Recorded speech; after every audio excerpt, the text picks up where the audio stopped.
Party 44 సంవత్సరాల కాలాన్ని పూర్తి చేసుకుంది.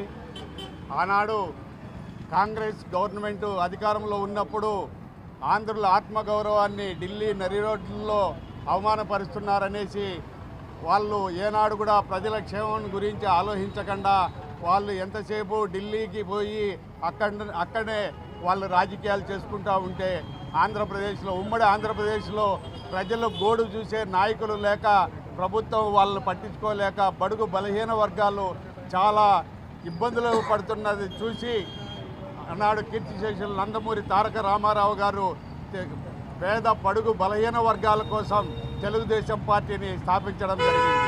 తెలుగుదేశం పార్టీ స్థాపించడం ముఖ్య కారణము పేద ప్రజలకు గూడు గుడ్డ కావాలనే నినాదంతో ₹2 కిలో బియ్యము, జనతా వస్త్రాలు, అలాగే పక్కా గృహాలు నిర్మించి ఇవ్వాలి, పేద ప్రజలను కన్నీళ్లు తుడవాలనేసి తెలుగుదేశం పార్టీ ఆశయంతో 9 నెలల కాలంలో అధికారంలోకి వచ్చిన వెంటనే నందమూరి తారక రామారావు గారు మాట తప్పకుండా మడమ తిప్పకుండా తాను చేసిన వాగ్దానాన్ని నిలబెట్టారు.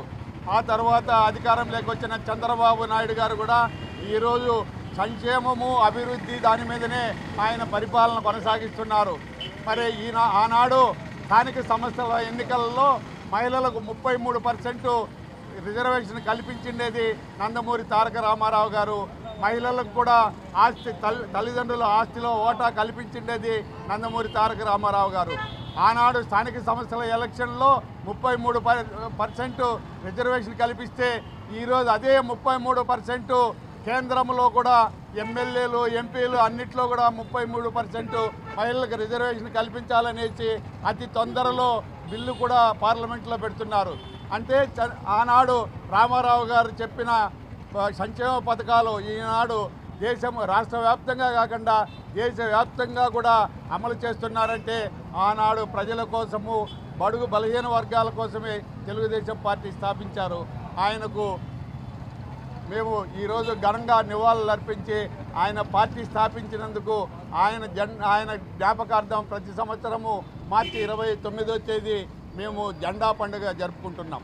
తెలుగుదేశం పార్టీ ఆవిర్భవించి 44 సంవత్సరాలు పూర్తి చేసుకున్న సందర్భంగా కడప 24వ డివిజన్లో మేము జెండా ఎగురవేయడం జరిగింది.